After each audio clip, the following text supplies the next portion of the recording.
digestif. Donc pour la digestion, c'est-à-dire la transformation des aliments en nutriments au niveau du tube digestif, on va commencer d'abord par la digestion dans la cavité buccale, c'est-à-dire la digestion orale et œsophage. Dans la cavité buccale, c'est la cavité orale et œsophage. Mais pour nous, à ce niveau, on va aborder la digestion au niveau de la bouche. Donc, concernant la digestion au niveau de la bouche, on distingue entre deux types de digestion, deux types d'activités, les activités ou l'activité mécanique et l'activité chimique.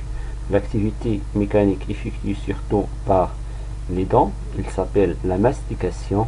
Donc les aliments sont écrasés par les dents, mélangés avec la salive grâce à la langue. إذا بالنسبة للهضم على مستوى الفم نميز بين هضم ميكانيكي وهضم كيميائي. بالنسبة للهضم الميكانيكي يتم خصوصا بواسطة الأسنان ويتمثل في عملية المضغ la mastication. الأغذية تقطع وتطحن بواسطة الأسنان وتخلط باللعاب عن طريق أو بواسطة اللسان. Ensuite, c'est la déglutation qui intervient, c'est-à-dire le passage de la nourriture dans l'œsophage facilité par la salive. À cet endroit, les aliments prennent le nom de la boule alimentaire. بعد عملية المضغ في الفم ماذا يحدث؟ تمر اللقمة الغذائية boule alimentaire من الفم إلى المعدة عبر المريء. بطبيعة الحال هذه العملية أي عملية تسمى بعملية الابتلاع تسهل بواسطة اللعاب. بالنسبة للنوع الثاني من الهضم هو الهضم الكيميائي. la digestion chimique effectuée par l'enzyme de l'amylase salivaire qui se trouve dans la salive. Bien sûr, la salive est sécrétée par les glandes annexes, les glandes salivaires. Cette digestion concerne la transformation partielle du sucre et exactement l'amidon, donc la transformation partielle de l'amidon en maltose. L'amidon, comme un sucre complexe, comme une grande molécule, se transforme en une petite molécule constituée de deux molécules de glucose et ce qui s'appelle l'amylose.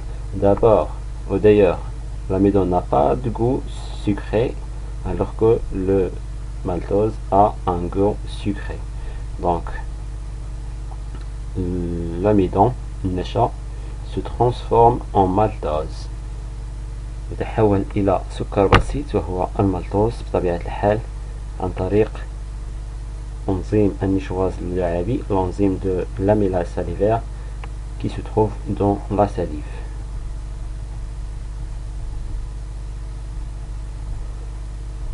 Donc, après la mastication, la boule alimentaire passe de la bouche vers l'estomac à travers l'œsophage. Et au niveau de l'estomac, la digestion commence, c'est-à-dire il y a la digestion continue au niveau de l'estomac, aussi par une activité mécanique et une activité chimique. C'est-à-dire deux types de digestion ont lieu au niveau de l'estomac, la digestion mécanique et la digestion chimique.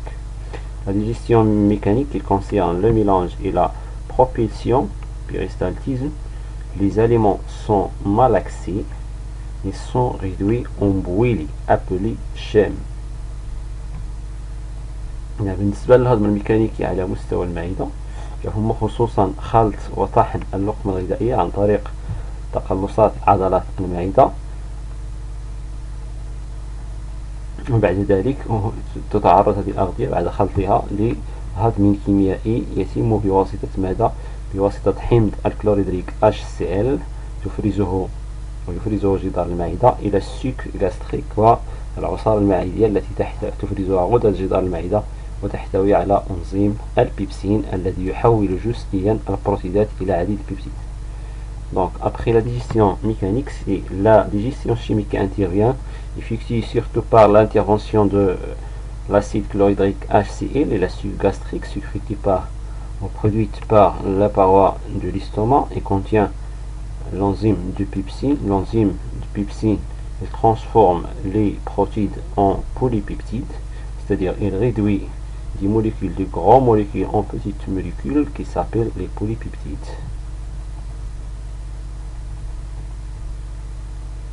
après la digestion chimique, la bouillie passe de l'estomac vers l'intestin grêle et c'est à ce niveau, exactement au niveau du duodénum, se termine la digestion, mais après une digestion mécanique, activité mécanique, c'est-à-dire la mélange et la propulsion par les mouvements de segmentation et de péristaltisme du muscle de la paroi de l'intestin grêle. كذلك بعد عملية الهضم على مستوى المعدة تمر القسم الغذائي الغذاء إلى المعدة الدقيق، وعلى مستوى المعدة الدقيق تخلط الأرضية من جديد عن طريق تقلصات عضلات جدار المعدة الدقيق